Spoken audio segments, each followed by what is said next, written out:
to another powerful episode of Pulse of Polynesia, where we dive into the journeys, the struggles, and the victories of our people. I'm your host, Leaso, coming to you live from Katy, Texas, with my co-pilot, Arlington, holding it down up north in Oklahoma.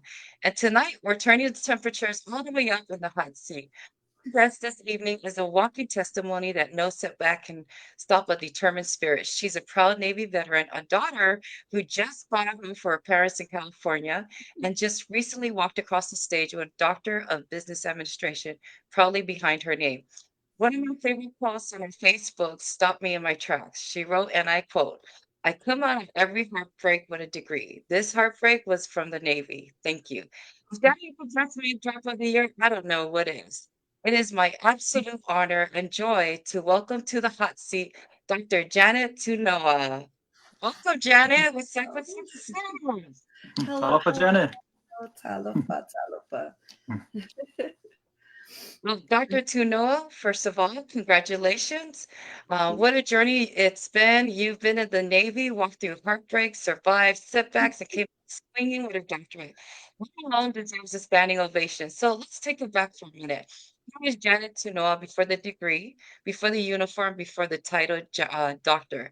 Tell us about your roots and where this fire in you comes from. Um,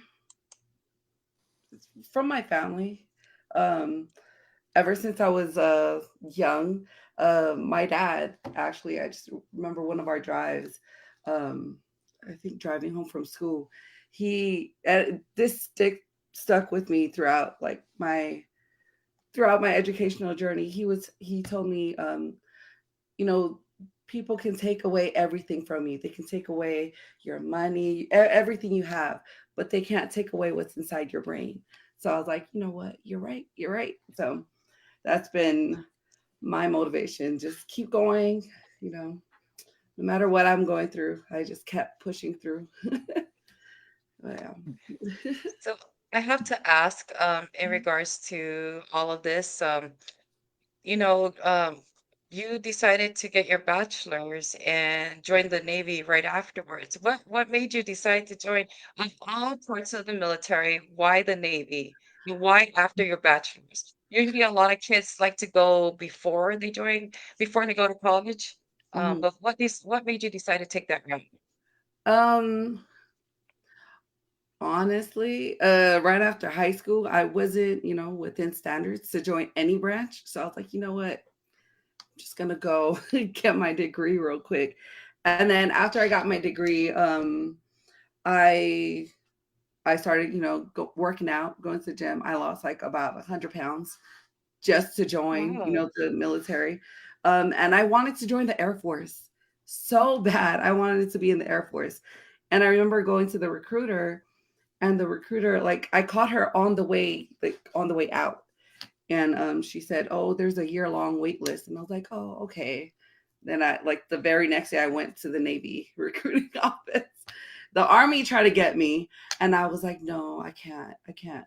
And the only reason why I said no to the Army was because I have like nothing wrong with being in the Army. It's just I have a lot of relatives that joined the Army, and I just, yeah, I was like, "Oh, let me go represent in the Navy." But yeah, then I joined the Navy. Yeah. You Malolava actually thing out go ahead. late. No, just before we get too far on, I just wanted to say congratulations on receiving your doctorate. It's not something small. It's a significant degree that most folks cannot attain. So before we go further on, I just want to make sure I extend that congratulations to you Thank on such a you. great milestone you've achieved. Yep. Thank Go ahead, Lasso. you. So sorry, Arlington. Um, you actually joined in Hawaii because I know that was it when you were in California? Where did you join the military from after getting your bachelor's? But I know that is it difficult to get into the Navy in Samoa, I bet. So you joined it outside of Samoa? Who me? Oh yeah, no. I joined out of California. Nice. Okay. Yeah. Is that where you grew up in In California? California? No, no, I grew up in Hawaii, born and raised. And then when I graduated high school, I graduated from Waipahu back in '04. Um, then we moved up to California. Like I I told my parents, like, look, I'm gonna go school in California. And then my mom was like, oh, we're all coming with you. I was like, oh, okay. But yeah. Um, Yeah. you I wanted also, to ask that mhm, transition from mhm, being a college student, right? You have that freedom, and then it seems like the military. It's like the opposite spectrum of like college. College is freedom, and Mhm. then the choice to join the military. How did those values clash for you when you decided? Like once you enter the military, now you're seeing the strict rigidness of the structure. I mean, how did that impact you? For me, sorry. When I joined, I just put it in my head like from boot camp, straight from boot camp. Just to listen, kind of like you're growing up in a Samoan household, just like do as you're told. So whatever the RDCs were telling us to do, I'm just like, okay, I'm just gonna close my mouth and keep going. And then when I went to my first command, same thing. I was just like, whatever they tell me to do, I just gotta follow orders. The only big like I guess it's a difficulty because I joined really late in the game. Like I joined at 27, and so I commend my leadership at my first command for dealing with me. Like I was an E3, 27, and you know, I knew there was life outside the military. As opposed to people joining right out of high school. Um, I joined and all I heard was, "Oh, there's nothing. You can't do anything outside of this. Like this is what." And I was just like you don't have to lie. Like you just have to set goals. And then it got to a point where it was so bad. My leadership will say something, and because of the rank, I was like I didn't see the big picture. I didn't understand the big picture. So they would say something, and if it didn't make sense to me, I would like roll my eyes. I'm like, what? Like I would always question. And but I never got in trouble for that on my first command. Like I never. They just looked at me. They dealt with me, and I want to say it's because they saw like my work ethic, and they understood that like I'm not like an 18-year-old. So when I'm like questioning, they're like, oh well, she has a reason. Like maybe she's not understanding what we're saying, but it was. I don't know how they put up with me, but I guess they saw something in me because I left that command as an E5. So I was like, oh yeah, so it was pretty. It was rough, but also not really. Only because you know, like growing up, if I do something, if I don't listen, I would get if I see it. So I was like, well, I don't want to get in trouble, so I'm just gonna like I'll complain, but I'll do it.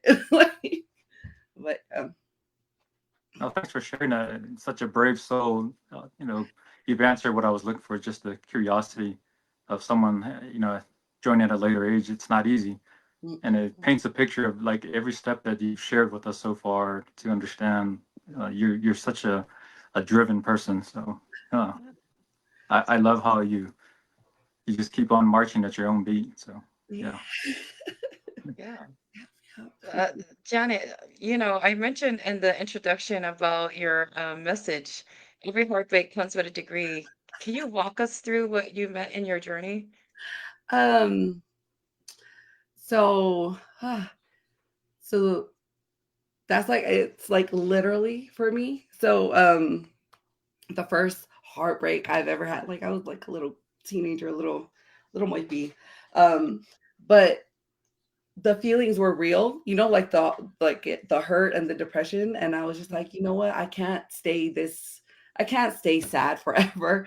So I got back into school because I took a year and a half off of school after my first year, and so I got back into school and I just focused my energy into studies, into my classes. Um, and then next thing you know, I got my bachelor's degree, and I was like, oh, this is pretty cool. Like, I was like on another level. And then I joined the Navy. Yeah, I joined the Navy, and then I started dating this other guy, and it went downhill.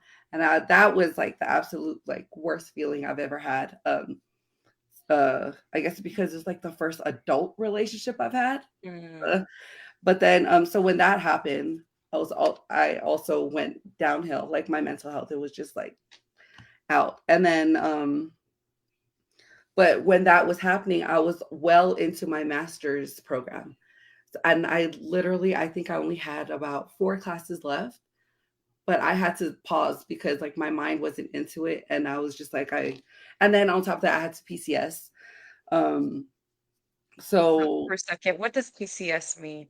oh, For those when I that had don't. to move to another command, another duty station. Mhm. Okay. Yeah, it stands for Permanent Change of Station. It's a military acronym. Yeah. Okay. Yeah. Sorry. Yeah.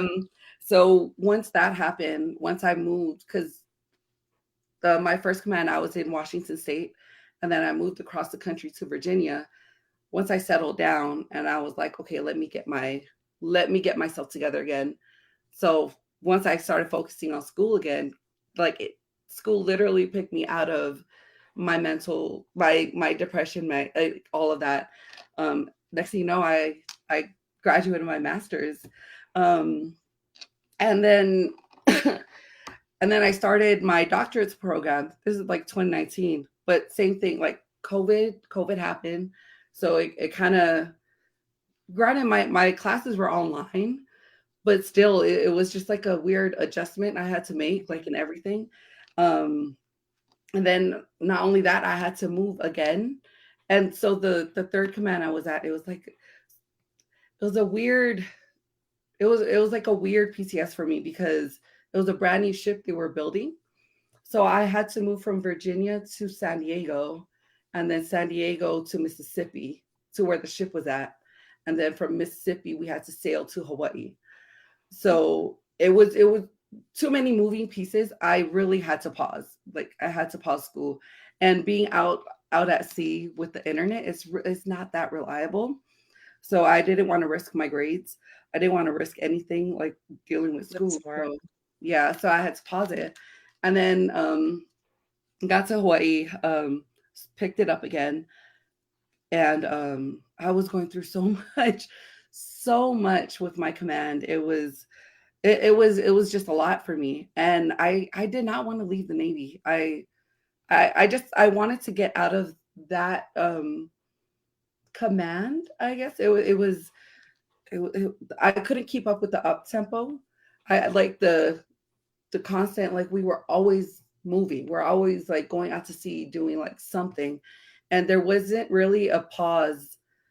There wasn't really like a time to just like breathe, kind of thing. And I guess it was too much for me. And then the leadership I had, it also it, like by the time I was there, like I made E6 at that command, and I didn't really have um a lot of leadership above me to lean on.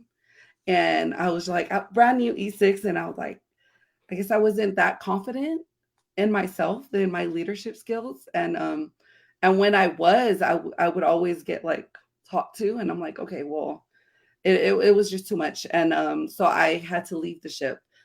And then I was I had like all these therapy sessions I had to go through. And then they were like, well, it seems like your anxiety and all of this is stemming it's stemming from the ship. And I was like, yeah, it is. And they're like, yeah, so you're good to go back to the ship. And I was like, what? Like, what are you saying?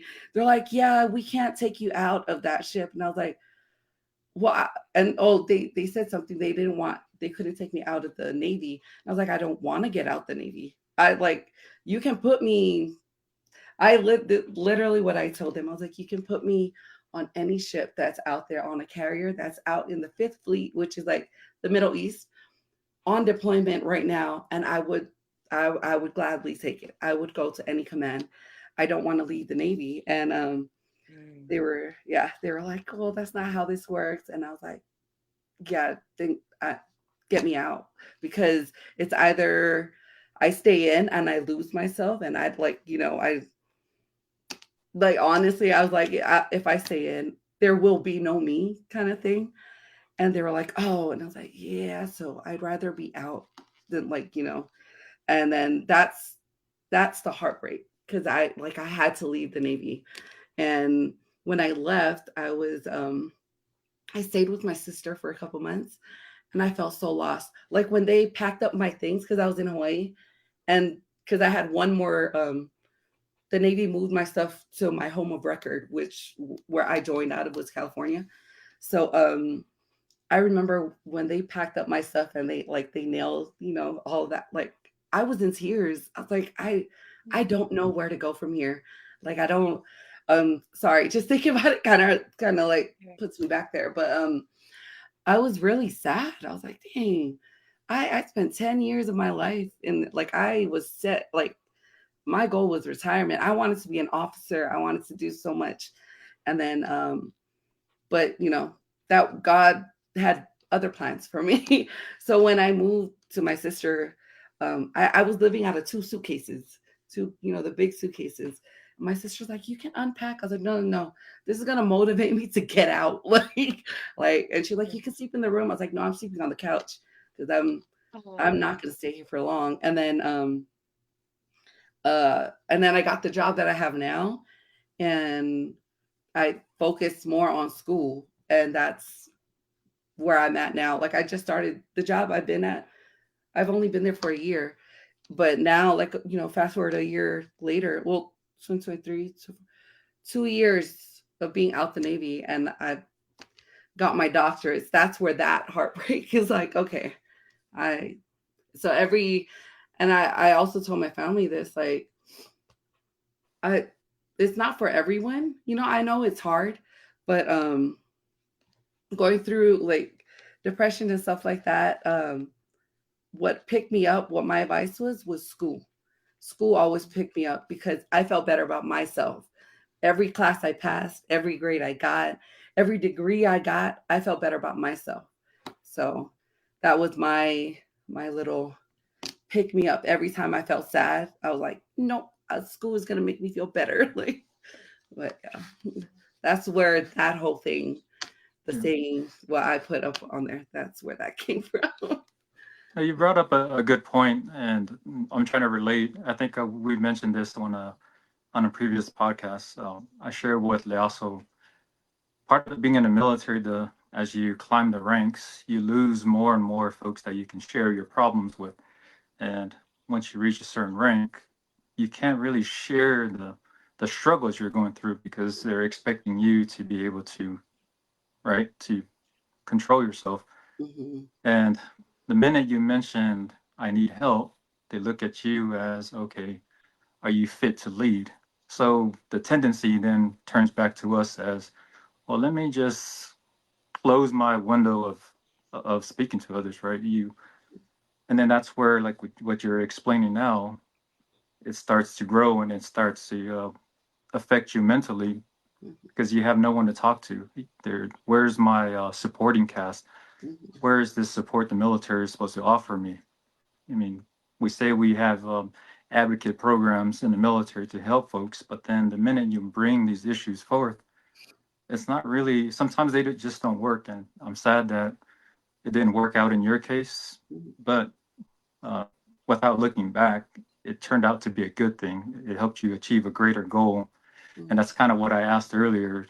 Um, Joining the military, it's not the freedom that people think of because now you're exchanging that freedom to the military needs, and I'm glad it worked out for you. Hmm. mhm. You know.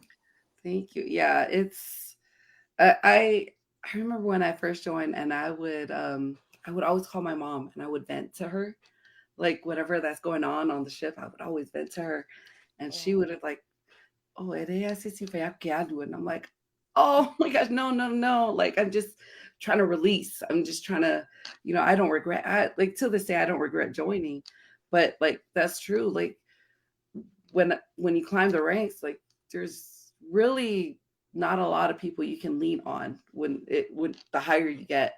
Um, and like for a person like me, I'm so out, like it's like I don't want to say outspoken, but like when I was in my the people I work with, I'm so open. But like but then I realized like oh, maybe I shouldn't be doing this. And then when I would talk to my leadership, it was just weird. It was just a different, like I wasn't used to it. And then that's true. I asked for help. Matter of fact, I did ask for help. Um, and I was told like, oh, you're fine. You're fine.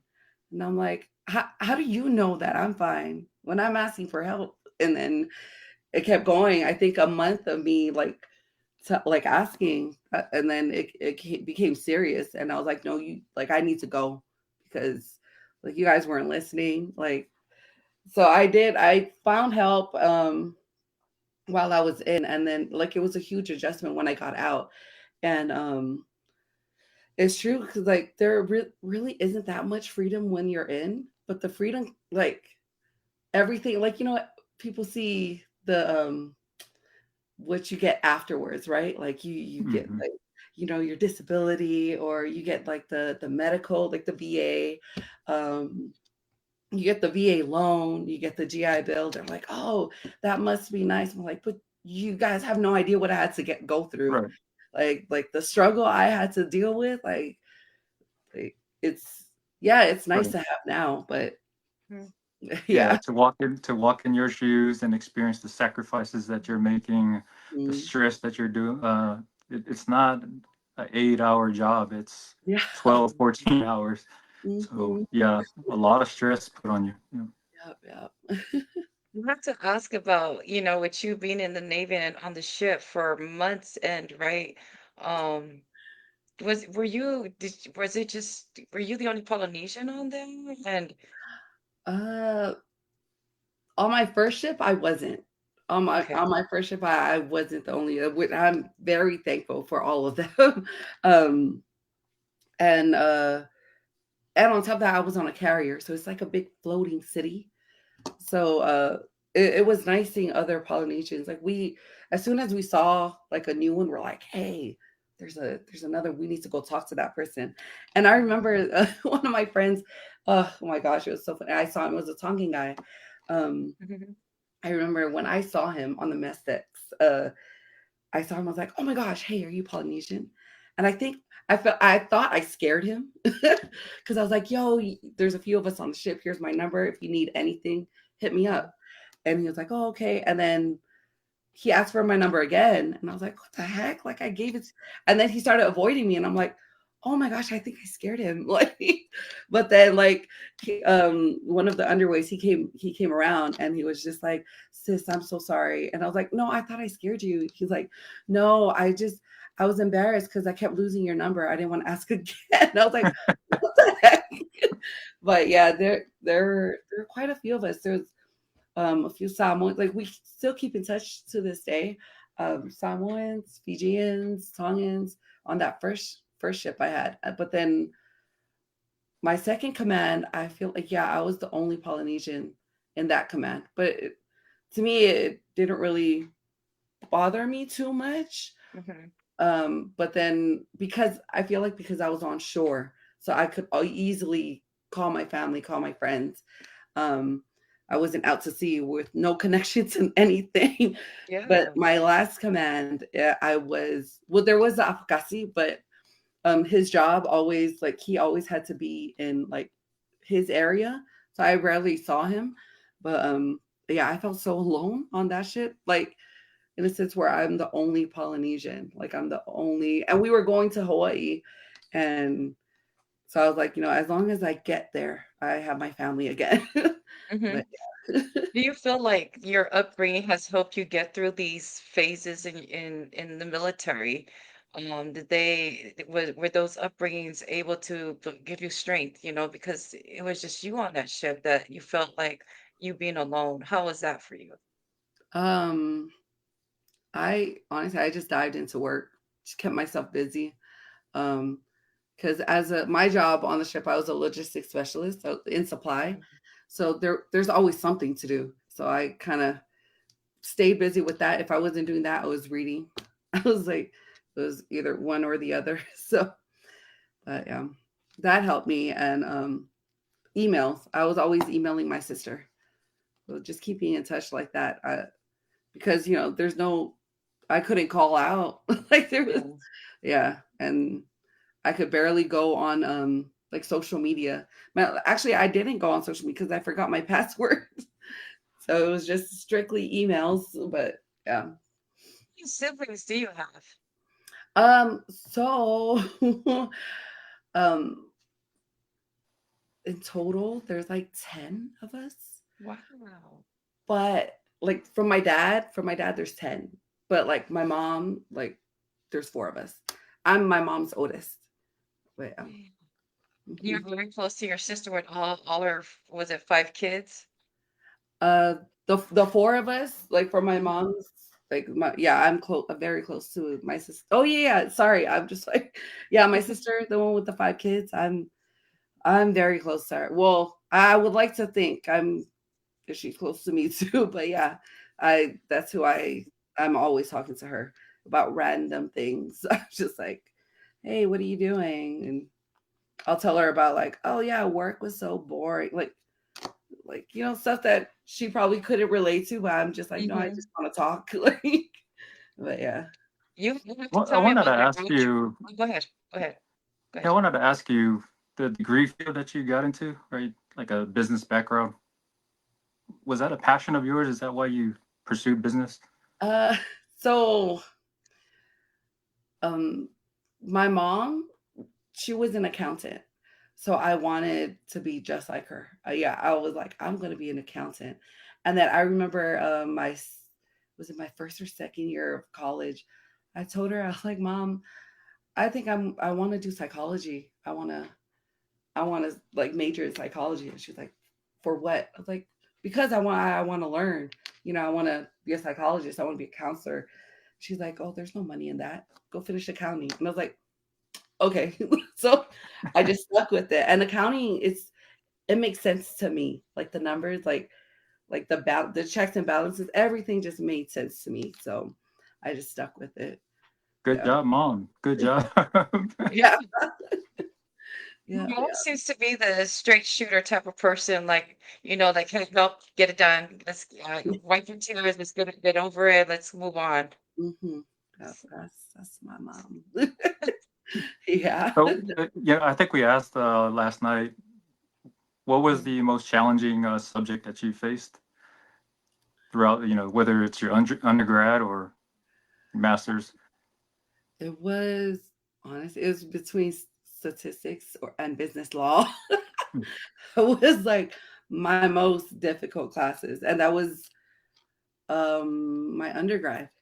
Oh, actually, I had to take statistics again during my master's, but yeah, like I got through it. I passed it, but it was just very, very. Mhm. It was hard for me to like retain. Like Mhm. business law. They have all the terminology. I was just like, I don't know. I don't know if I'm doing this right. Yeah. But yeah, those were the most difficult. And statistics, it was just, I don't know what it was about that class. I was just confused a lot of times. Do It they was still push like probability. That's what it was. ethics? But yeah, I had to take ethics. Yep. Yeah. What do you feel about that one? Um, to me, it made sense. Like, Mhm. yeah, but then to me, I was like, in those classes, I was like, but isn't this common sense not to do this? Like, but yeah, it Well, was yeah, interesting. because there was a resurgence, I think, like when we went to school, I think in the 90s, Mm-hmm. with the fall of MCI and Enron. Mm-hmm. Ethics wasn't a big thing the business colleges were teaching. Mm-hmm. So with all those, busts, Mm-hmm. they started to emphasize ethics. And you sit in there and you're looking at all these business cases, y- and kind of like what you're saying now, isn't that common sense? Well, it wasn't at the time. I mean, Yeah. people were like cutthroat. I mean, that's what business colleges were. If Mm-hmm. you didn't have that in your blood to be cutthroat, step on each other, if you didn't have that within you, Mm-hmm. then this is not the field you should be in. But I'm glad to see that they've implemented and they're still enforcing, business ethics in those colleges. Yeah. Yeah. Even during my one of my classes for my doctorate's program, it was One of them I think was corporate responsibility and Mhm. like business ethics. But yeah, I'm glad they're still pushing it too, because Mhm. I'm guessing some people still want to do all that. Like, yeah, The temptation is always there. I mean, you're there to make money because, Yeah. like exactly. you said, it's the risk versus reward. But Hmm. try to do it ethically. Yep, Yeah. yep. I forgot. I don't know if I forgot the name of the accounting firm that was a part of that that that dealt with Enron, but I know it starts with an A, but we did study that in school. Mm. Um, in regards to the statistics, I'm thinking that a lot of the reason why it didn't make sense, well, for me, there was too much probability formulas. Yeah, You know, it's like probability of what? Why? yeah. Okay. Like, why am I doing this? I don't. What is this? But yeah, it was. But the other class that it wasn't hard. It was just like I didn't like it. It was marketing. That's I so don't know sweet. why. It was. I think it's just like the whole idea of like, oh, I have to go out there and kind of like market this and like, I'm like, no, I don't. If you want to buy it, then buy it. Like, I'm Cold calls and sales. Yeah. yeah, I'm just like, I don't want to. I don't want. And I would tell my dad. My dad's like, oh, that's my bread and butter. And I was like, I'm sure it was, because you sold cars and a lot of stuff back in the day. Like, Mhm. you're good at it. I'm not. No, I Yeah, loved it sure. because we always had like a new product, right? And so Mhm. he'll say, "Here's a product." So you and your team sell it. Yep. So you have to be creative, and it'll be something like this. Hey, there's a new product online that's called, guava. How are Mhm. you gonna break the market? How do you sell something like that in a market that's already saturated and dominated by the big names? Mhm. And but like today, if you're I know, like, for folks like me that are always trying to make a buck on the side, you're always trying to sell something, but how do you make it so unique to where others will buy your product? You're not trying to compete with the main brands, but you're just trying to find a niche out there that you can exploit. Hmm. I could tell you, like, one tip is to start with your family. Say, hey, I don't Mhm. care if you don't like it, push it out there for me. Kind of like Exactly. what we do with Yep. social media, right? Just throw it Mhm. out there, pretend that it's good, it tastes Yeah. good. You're eating the air. Air costs $5. It's the best deal you can get. Yeah. I want to spend years on this subject, but I want to ask about the road trip that you took with your mom and I believe your sister and nieces and nephew. I think you took that road trip from California all the way down to Louisiana or somewhere around the. Oh, to Mississippi. Oh yeah, it was me and my mom. That's How when, was like, that? when I had to check in to San Diego, then I was only here for like 2 months in Cali, Wow. and they were like, "Hey, you're gonna be part of the group that's gonna go to Mississippi now." I was like, "Oh, okay, cool." Then I packed up my stuff, and well, the Navy came and packed up my stuff, and I loaded up my car with the essentials, and then I was gonna do that trip by myself, but my mom's like, "No, I'll go with you," and I was like, "Ah, Oh, okay, cool." I how drove was I that drove the ride? whole way, but she was right there with me. Yeah. Yeah. How was that ride with you and your mom? You know, did you guys build up a stronger, well, I'm sure you have a strong relationship, but how was it for the both of you on your journey? It was good. It was good. To be able to be with my mom during that time, it was nice. Um, but I remember there was this one stop this because we were in Texas. There's like, we were on the 10. And then there's Yes. this there's this because there's nothing in between. I can't remember. Is it San Antonio and To Houston? Louisiana. Yeah, on the way down there, there's like Uh, that long stretch where there's nothing, right. like, right? So, I remember we had to pull in to get gas. This is at night, and we had to get gas, and that was like the next stop was the gas station. And my mom, like, she was really tired, and she like, oh, why don't we stay here for the night? Now it's dark and everything, and there's like this random little. It wasn't even a hotel chain. It was just like a Yeah. motel. She's like, yeah, let's just stay here. I was like, Mom, no, we're not doing that. Mm-mm. She's like, but I'm tired and you've been driving the whole time. I was like, I'm fine. I'm Mhm. like, we gotta keep going until Keep we get, going. yeah, to a big city. And she's like, why? I was like, "Ere loa plame kupun mere." Like it's too dark and we're in Texas. Like I don't know this state. I don't know this area. And then she's like, oh, okay. She hopped in the car and then I forgot who she was talking to. And she's like, yeah, I'm from my channel, and I was like, there, I was like laughing. I was like, yeah, Mom, we don't want to get snatched over here. But it was nice. And for my mom to kind of like see that, it's not safe everywhere. Mhm. um, it was fun. And then for her to like go to those states too, because I don't think she's ever been, that was her first time driving that far through states. And it was a nice memory, a nice experience. Yeah. I think we took that same route. I'm gonna share real quick, like on IPCS from Oklahoma to Georgia. So I took Mm, took the route down to Texas, and my daughter Talia, she was a few months old. So I think we get to Mobile, and it's the mm, same thing like what you guys went through. We needed a rest. The best hotel was like up on a hill, which is curves, and I'm driving this 26-footer Ryder truck, and I'm pulling a trailer with my, you know, SUV in the back, and mm, there's no way I can make it up there.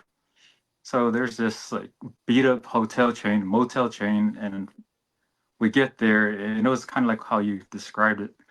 The door had bullet holes on it. There's no remote. You walk in, and the picture frame is like bent sideways. And I looked on the bed sheets. It looked gross. And I look at my wife and daughter, and I felt so bad. I'm like, this is not what we're gonna do tonight. mm. It was bad enough, like even the keychain had like a big stick on there. It's like at the, it's almost like you're at a gas station. Oh So I my. went back, told the lady, hey, I want a refund. Mm. Guess what? I made it up that hill with that truck. We Nice. ended up staying in that nice hotel. It's like Mhm. what you just described right there kind of brought up memories when we did our first PCS. Yeah. Yeah. Those It's moves are always interesting though. Yeah, like the first PCS I did from Washington State all the way to Virginia. One of my friends that was on the ship with me, she's like, "Oh, I'll go with you." So she took leave just to drive with me, and we did that in one day. Like we Mm. didn't. The only time we stopped was for gas, and we would switch off. I would be sleeping, and it was, I felt like it was rushed, but then at the same time, it was nice to like be able to rest and wake up and we're still on the road. But yeah, that was fun. And then, but the when I moved from Virginia, when I drove down to California, my friend, she just retired from the Air Force last year. She took leave to do that trip with me. That trip was nice because well, actually no, that wasn't, she actually came with me to do that trip because I had to drop off my car to my Mhm. mom. Like I was like, "Here, Mom." So she did that. That trip was nice because we took our time, and so we stopped in Georgia to my cousin that lives out there. We stopped in Louisiana to New Orleans. That was my first time there.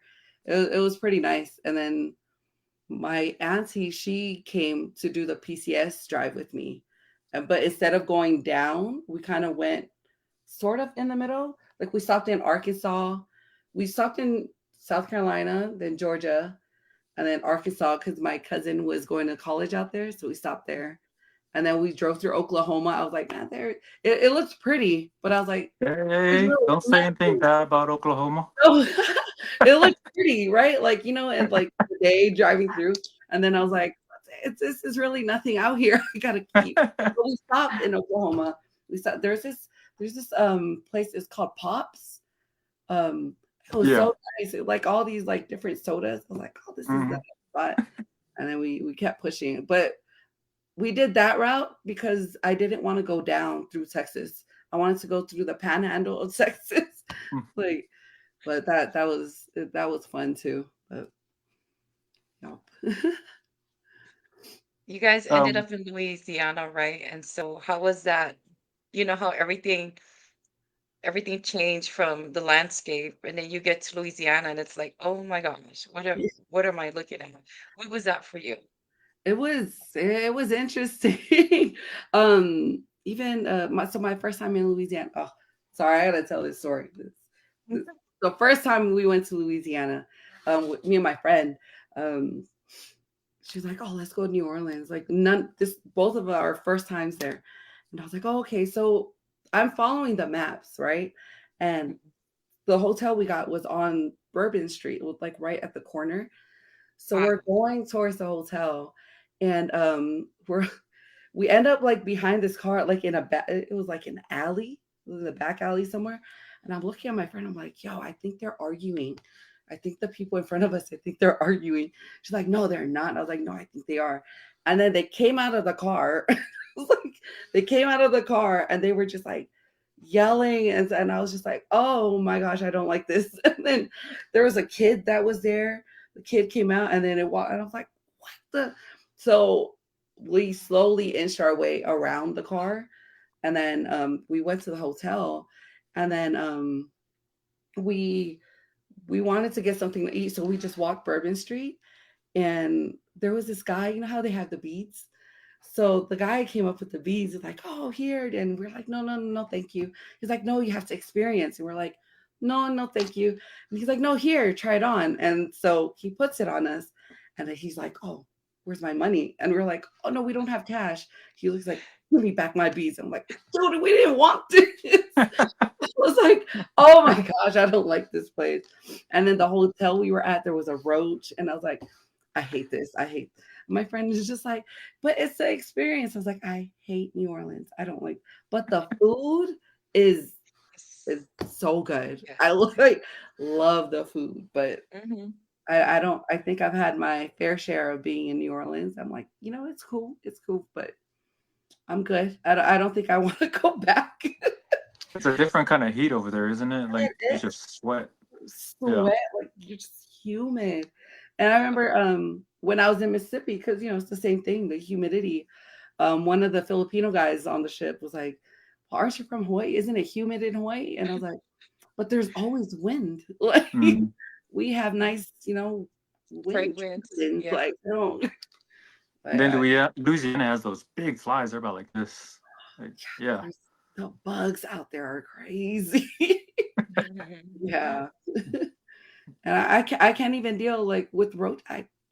In Samoa and even in Hawaii, there's the roaches and stuff. Like I don't like those. Like so any other bugs, I'm like, no, thank you.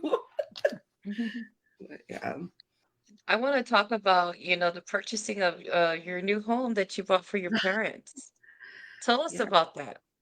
Um so the my parents, they were saying, because they're always, well, my mom always going back and forth Samoa to Upolu and here, because my mom's mom lives in Upolu. So every time they're here in California, they stay with my sister. And so my dad, ever since, so it's been a few years now, like he has a trach, so he can't really travel. He can't go with my mom to Samoa, so he stays with my sister.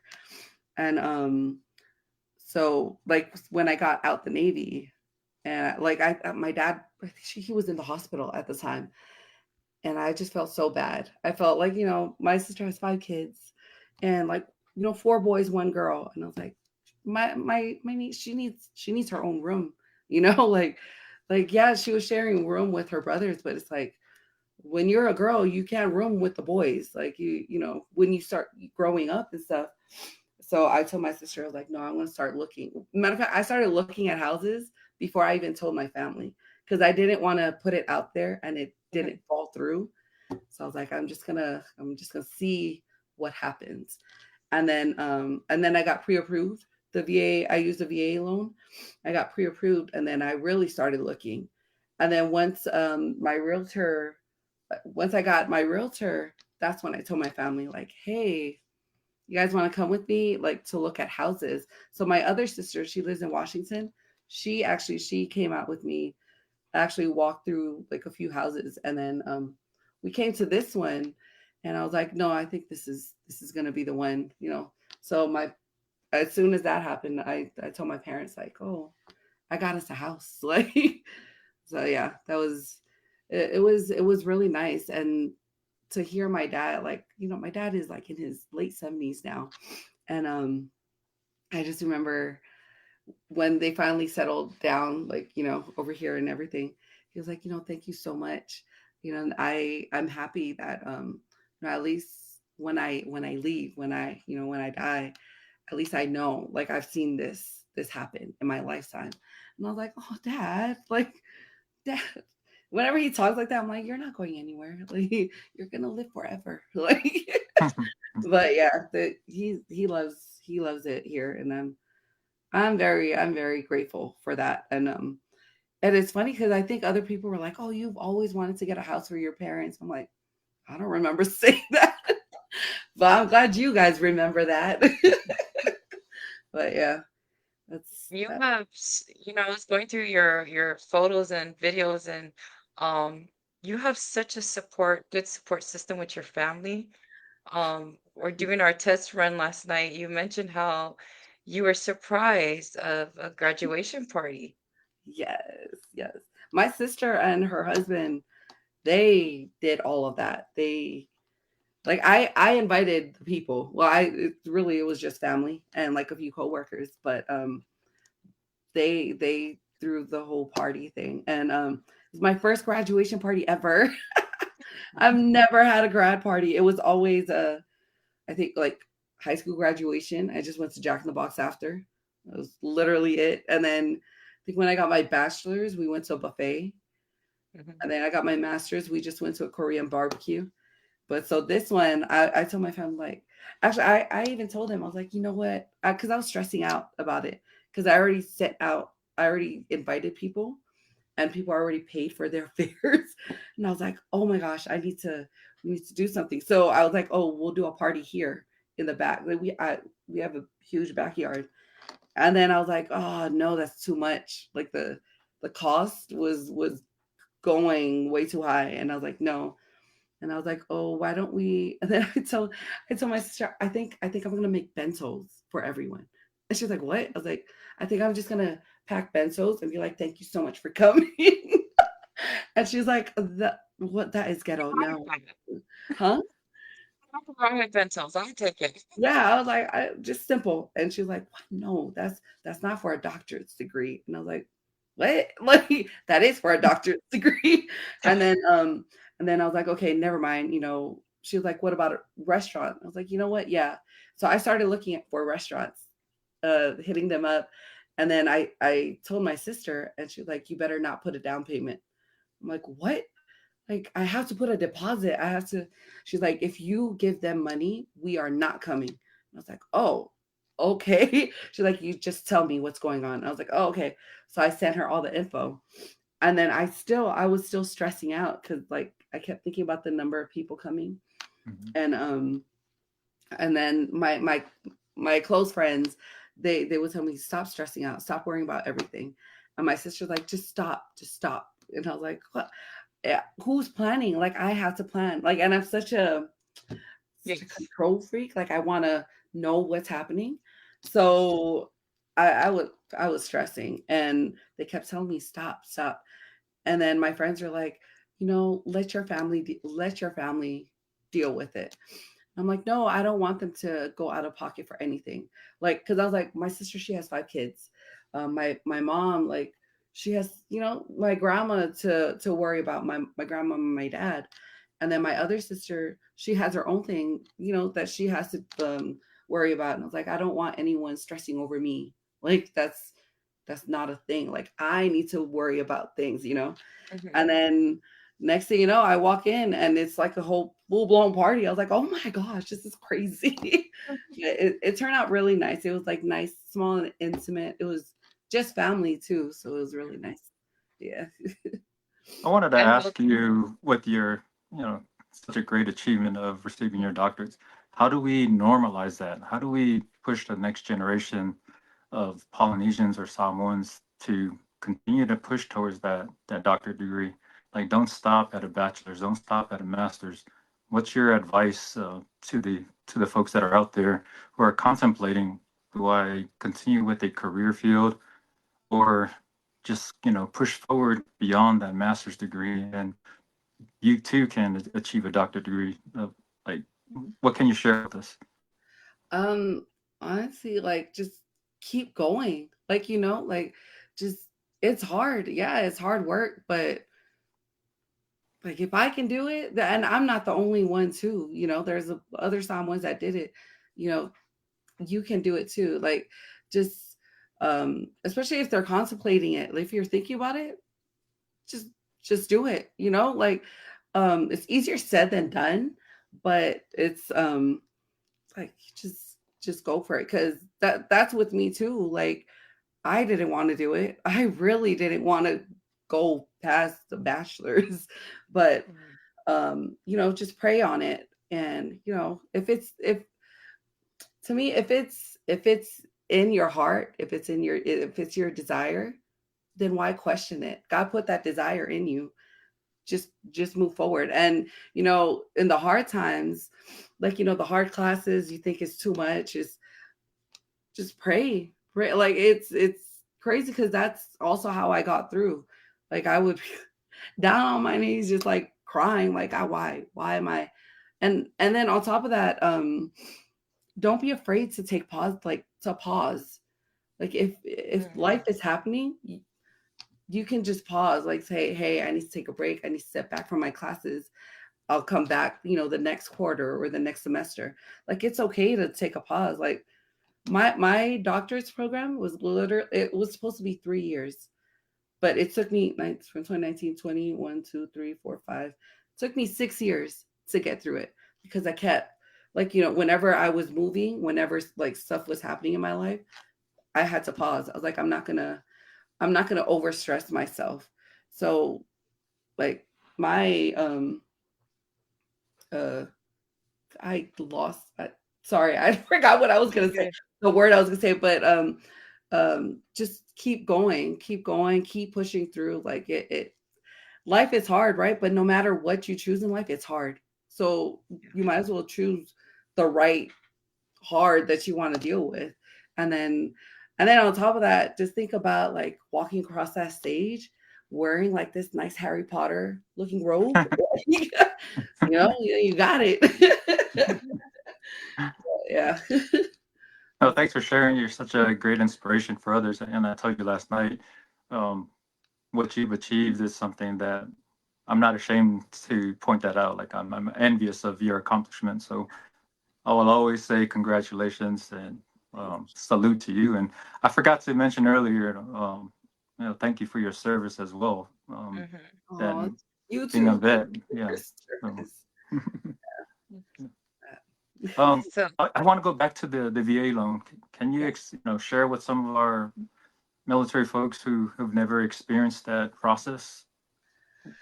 How did that? I think so. I went online to the VA website, and then what did I do? I think I did like a COE. I forgot what that stands for. Um, Basically, it says, it'll say Yeah. qualified for. So, yeah, it's a certificate of eligibility to Yeah, verify that you have served in the military for a certain period of time. Yeah.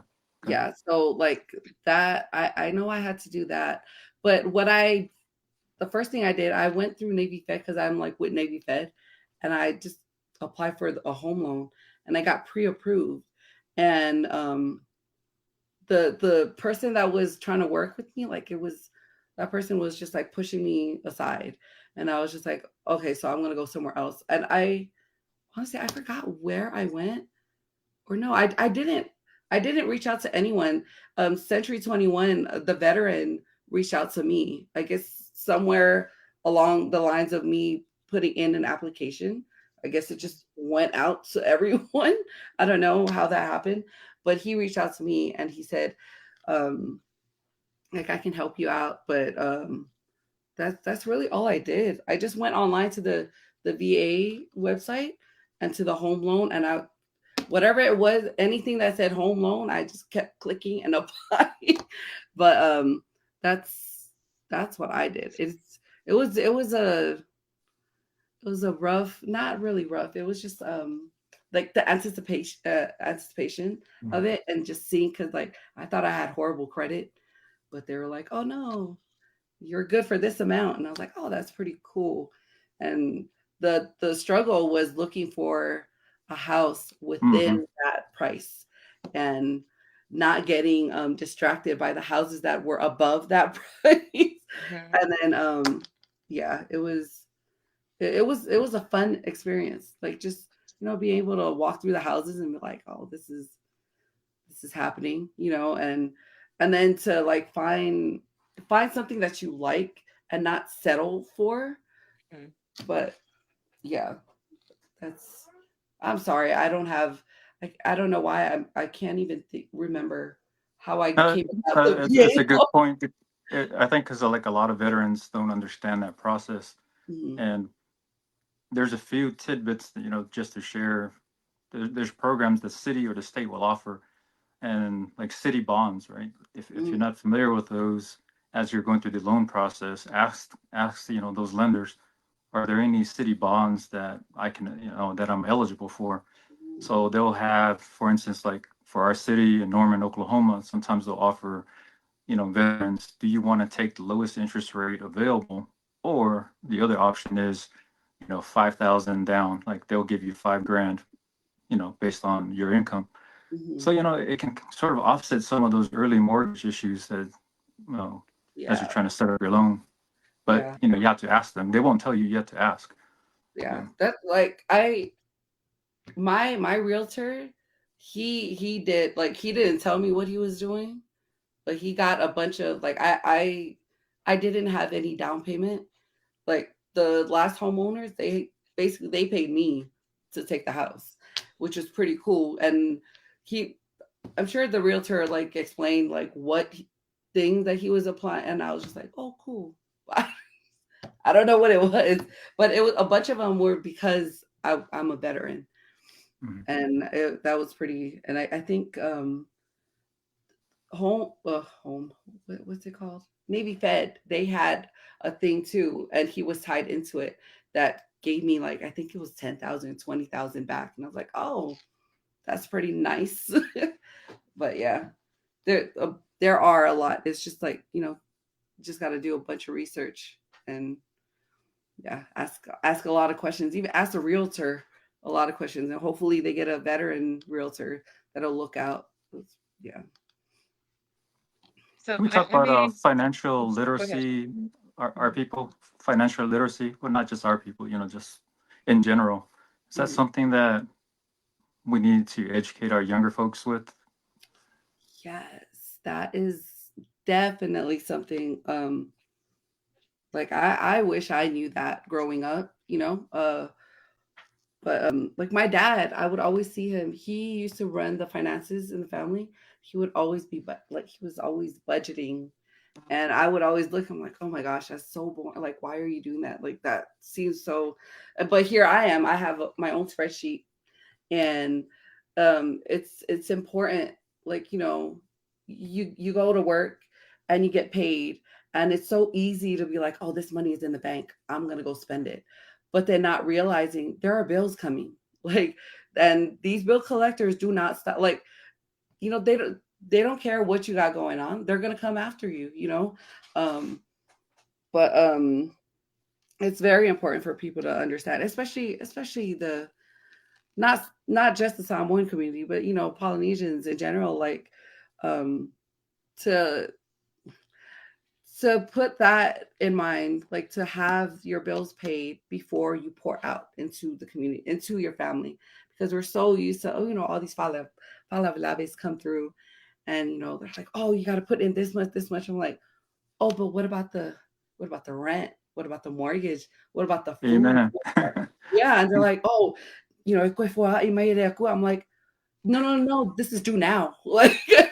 Like, it was just funny because it just happened today with my mom.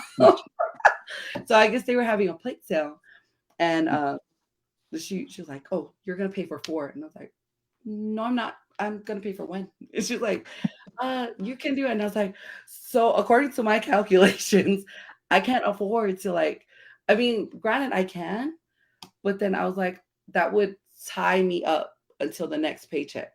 And I don't want to live paycheck to paycheck.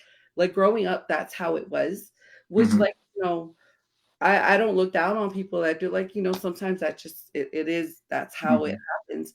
But me growing up like that and seeing how my parents struggle, I didn't want to do that. I didn't want to live life like I cannot afford anything at the moment. So I had to tell her like, mortgage is coming and my car note. I kind of can't do that. She's like, oh, I get it. I was like, yeah, but the gas, like, because it takes me 3 hours to get to work. And I was just like, yeah, I gotta. But it's going back to it. Like, it's very important for at least understand it at a young age. Maybe like I don't know when they get their first job, or not even that. Like even as kids, like when they like how you mentioned like the cash out, like just to be like, hey, like you don't want to spend all your, and that's what I'm hoping to teach my nephews and my niece, like, hey, your job right now is to get good grades. And I did, I'm like, every A you get, I'm gonna give you 20. But at the end of the school year, and I gave them the option, either you can use the money or I save it for you for in the bank. And like even with that, I'll have like I have a spreadsheet already for them because my sister sends me like their birthday monies, and I put that, and she's like, I remember she asked for one of the money back, like the I think it was 100. She's like, hey, yeah, can I get the 100? He wants to buy clothes, and I was like, are you sure? Are you sure you want this? Like, does he really need clothes? And my sister's like, I don't like this bank. And I'm like, although I'm just trying to set them up for like because like my goal is to like have all of that, and then when they're graduate high school, that's like their graduation money, like here you go, this is what I've been saving, this is actually your money. But I'm hoping more Polynesians that understand the importance of financial literacy, and Yeah. not Thank not you for sharing. It was, you know, it's the change of our mindset. And God bless our parents. We can't blame them. It's because it's what they were taught, and that's that generation. Mhm, But we're talking about our generation and the next generation. We're trying to set up the next generation to change that mindset. What our parents, what was the norm to them, and the comfort of them living, like you said, paycheck to paycheck.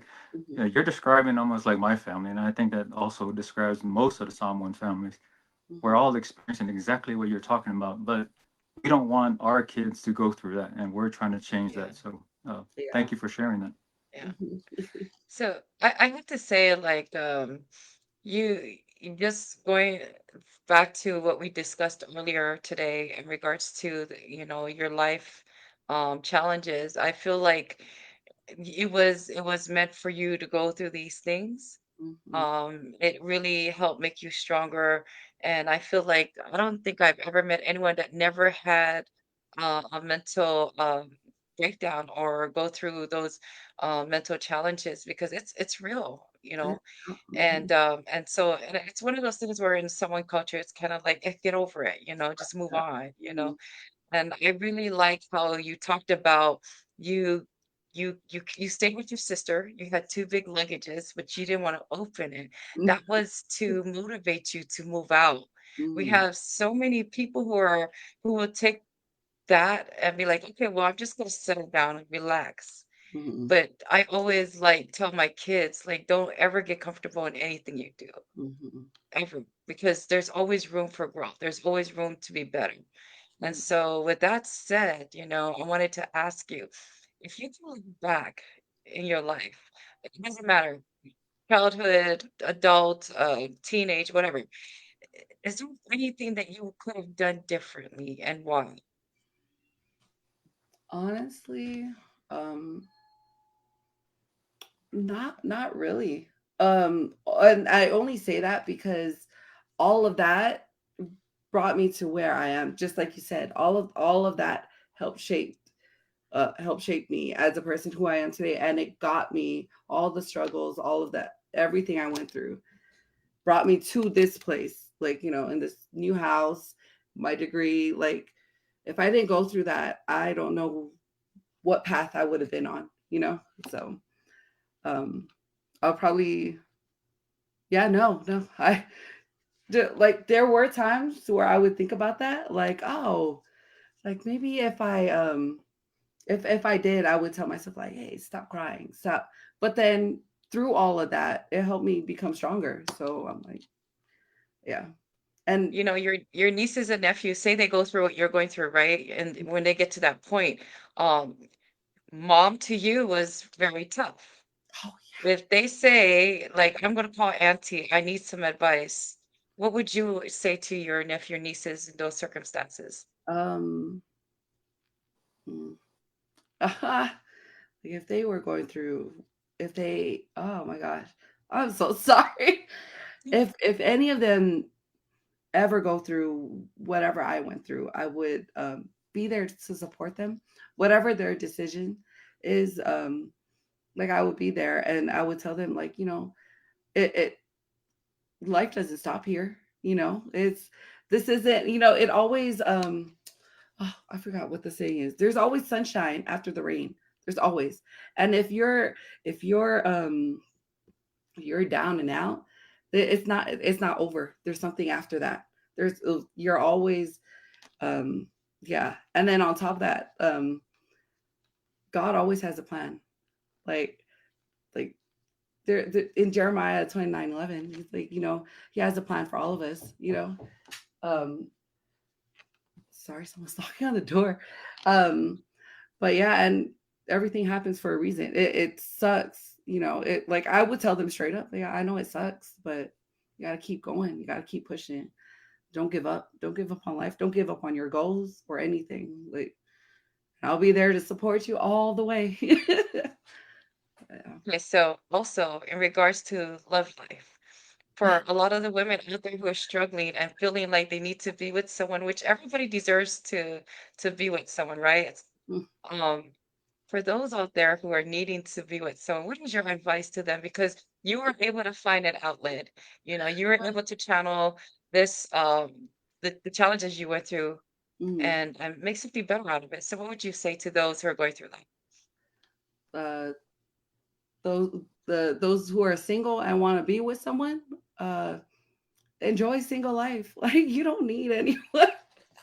I'm so sorry. I'm only saying that because I'm single. I've been single forever. Like, but going through all the heartbreak, but now, just embrace it. Embrace it. And you really don't, like, yeah, you want to be with someone. Don't ever think that you need to be with someone, especially female. Mm, You don't need that. Um, but like, I don't, like, I don't, it's not like I don't believe in love. I love love. But you don't want to get caught up in, being involved with someone just because you don't want to be alone.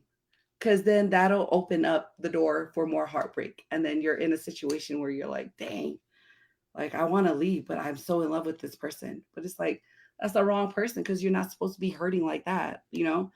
But I just want, like, especially for my Samoan girls out there, or Polynesian, matter of fact, any female out there, and guys too. But don't be sad that you're single. Like, go enjoy your life. Go have fun with your friends. Book trips. Finish school. Work out. Like, get your goals. And then somewhere along the way, you're gonna attract someone. Someone's gonna come to you. God, there's there's a there's a lid for every pot. There's someone for everyone out there. So don't even worry. What's the point of worrying about that? Just keep going. Keep enjoying your life. We have a comment here from Janet. Had you not been through those past experiences, you wouldn't have been able to learn those life lessons. That That's is true. very, very true. Yep, yep. And we have a lot of people out here that's sending comments of, this is my cousin saying hi to you. Hello. Get all the family support. Right. Yes. Man. Mm. I just lost my track because what you said was that's a very good advice, to tell everyone, especially those who are thinking that they need to be with someone. But the other thing I wanted to ask too, as far as you mentioned, it's okay to take a break in between classes or whatever career Mhm, goals that you're trying to achieve. I'm that type that I need to get it done. Let's go, let's go, let's go. I'm on the move. I gotta go, I gotta go. mhm. But there are times when you do need a break. And so what do you tell people out there, anywhere Polynesia people, anyone at least, what advice could you give them in a situation where they feel like you mentioned, it's always on your mind, you want to go to school or you want to finish school. What would you say to them? You mentioned just do it, just go. But but for me to see your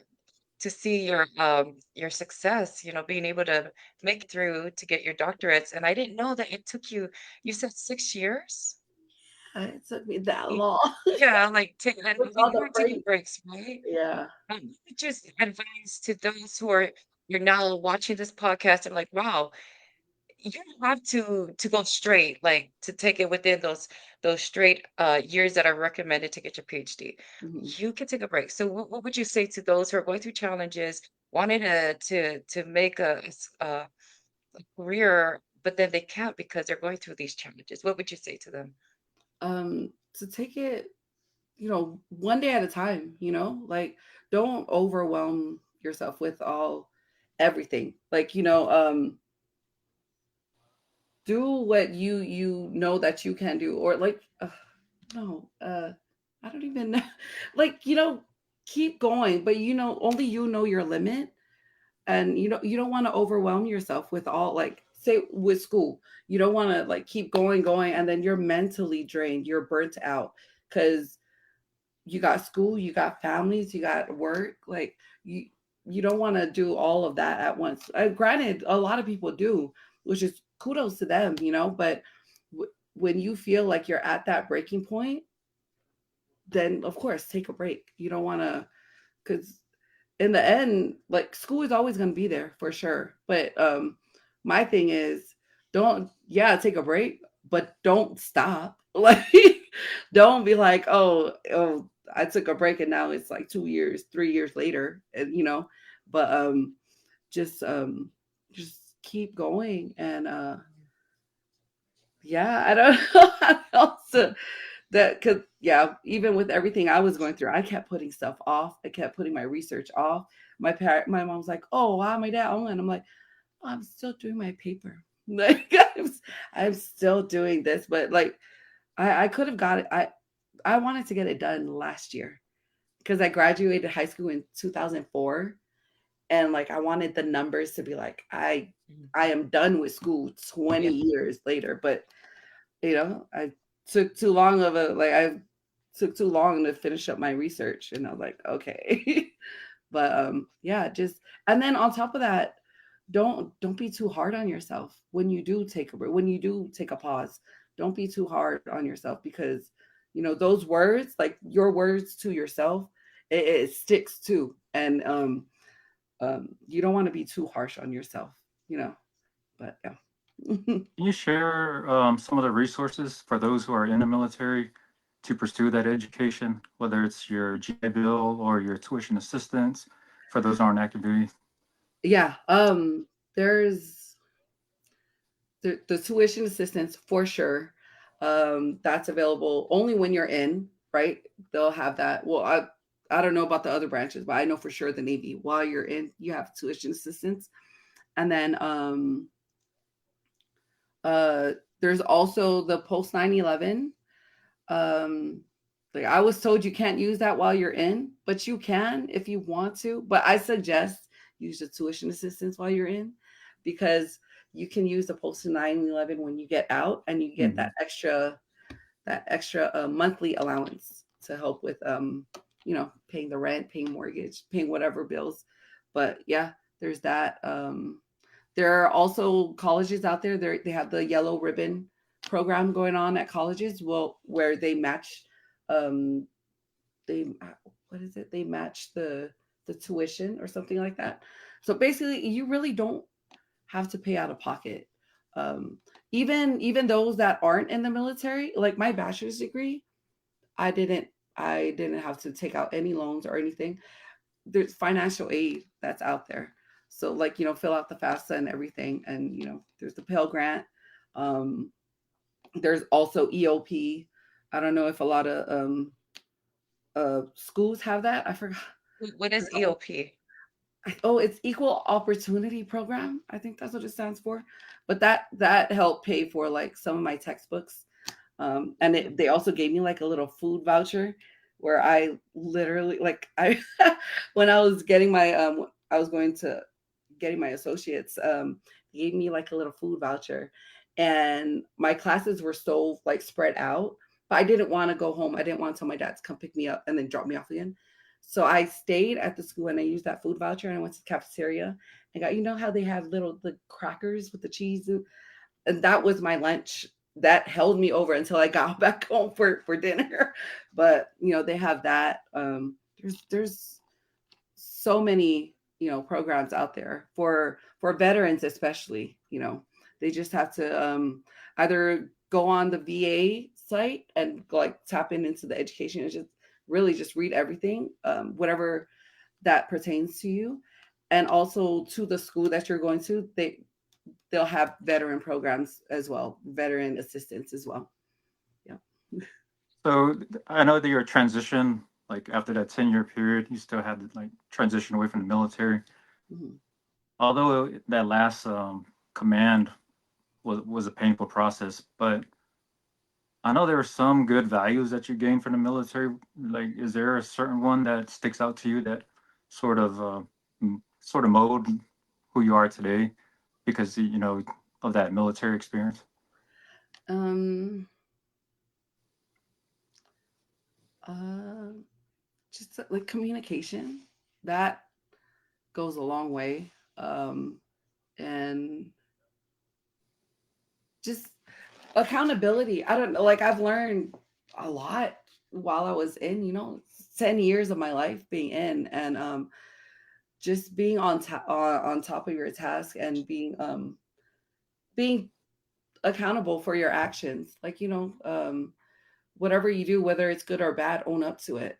Like, Mhm. take pride in your work, and yeah, just I think that's what. And the friends you make along the way, you don't want to forget where you came from. You don't want to forget, like, just it's so hard nowadays to keep in touch with people because life happens, and next thing you know, like, it's been 5 years, but just the people that helped you get to where you are, like, remember them when you get to your goal. Like, remember them too, because like for me, like, yeah, I got my doctorates, but so did my family. They helped me, you know what I mean? Mhm. Like, this degree is for them too, because if it wasn't for them, I wouldn't be here too. Like, all the things I was going through, a lot of my close cousins, my close friends, they heard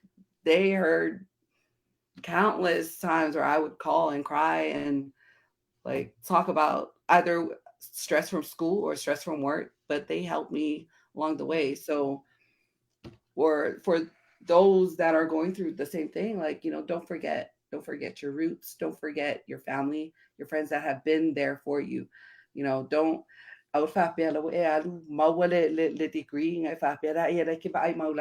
like, no, like, these people were there for you. Mhm. But that's my little sorry. No, I But just do wanted we to, because I didn't Go want ahead. people to take your message and say, "Oh, she's got a sour taste for the military." I don't Oh want that no. message to be sent. So I wanted to Good capture, point. there were a lot of good values, Yeah, and she still appreciates, and she gained a lot from the military. So yeah. I didn't want people to take Oh this the yeah, wrong way. yeah. Yeah. So I even yeah, even with my last command being like like really hard for me, like, I to this I never regret being in. Like, I've met a lot of good people, like, friends that I consider family, like, good people. And matter of fact, where I work at, I work with the Navy. I work on base. Like, I enjoy, like, and I think that helped me too, like, with the transitioning, because like I felt lost, like that camaraderie, like it was just. Hmm. But now that I got this job, like I feel like I'm still in, which it feels nice. It's like I'm still in, but like I don't have to go to duty. Like I don't have to be there for 24 hours, but Mhm. it feels nice. So yeah, no, I don't hate the Navy. Like there'll be time, like like when I was in, I'm like, man, I can't stand this, but like I didn't hate it. Like I enjoyed being in because Right. No, like even from us on the Army side, like we vent even on Facebook or yeah, on social media. EMLMLEA, oh yeah, God dang Army. yeah, yeah, I'm like, oh, delete. I don't want people to, see yeah. that. Mhm. We have a comment from Janet. Congratulations, pressing through and not giving up. I admire you for that. Oh, Miss Sefa, she's out there. Hey, Miss Sefa, she says hello. Um, Janet, this is the month of Mother's Day is coming up soon. yeah. So, is there anything you'd like to say to your mom on video? Um, hopefully she can hear me. Happy Mother's Day. And thank you for being there for me throughout all these years, like almost 39 years of having me but yeah, thank you for everything and for putting up with me and my attitude. But yeah. I'm sure she's proud of your accomplishment. She's played I a big role. Yeah. this lady, oh my gosh, at the graduation party, she stood up and did a little speech, and it was like she was roasting me. I was like, oh, and then after she was saying, she's like, I love you. I was like, but It's so difficult to more parents, right? It's like you do something and you don't know why you go obsessive for that, and then they hug you right. it's like the last thing she said, like after her speech, she's like, oh, our next get together will be Janet's wedding, and I was like, oh my gosh, this lady. And then like my one of my coworkers, she's like, you didn't tell me. I was like, girl, there is no wedding. Like this lady's just cracking jokes right now. Well, tell mom we need an invitation too. So send one our Yeah, way. Don't forget When about that us. happens, I'll send out invitations. we'll be a road trip from Oklahoma, Texas, straight down to Yeah. California. We'll take the back ones. Oh, Well, Janet, we are coming close to an end. Arlington, is there anything you would like to say before we end? No, I really appreciate your beautiful story, not only for yourself, but to extend to your supporting cast and to acknowledge those around you that helped you get to where you're at today. From a Polynesian perspective, it's such a great milestone that I would say few, make it there. So we consider you one of the elites amongst us. I'm not saying, if for you putting one down, but we look highly of you. So congratulations to the family and for all the mothers out there. Early happy Mother's Day. Yeah. thank you, Janet, thank is there anything you'd like to say before we close? no, for anyone that's going through anything, like mentally, especially, mentally, take the time to take care of yourself, like sorry. Self-care is important. And don't doubt yourself. Like you have a goal, keep going, and yeah, put God first and everything else will fall into place. Yeah. And happy Mother's Day to everyone, all the moms out Hey. there. And with that said, again, adding to it, congratulations again, and thank you for serving our country. You have a wonderful, blessed Sunday, and enjoy the rest of your week. And again, thank you again to Arlington, our other hosts, and to everyone out there. We appreciate you coming on to support Dr. Tunoa. Yeah. Dr. Tunoa. It's a hearing That it. Ah, so thank you. yeah, well, if anything, again, Dr. Tunoa, thank you so much. You have also a wonderful Mother's Day with your mom when that time comes and with the whole family. And to everyone else, to God be all the glory and enjoy the rest of your Sabbath day and have a good night. So far, so full. Bye.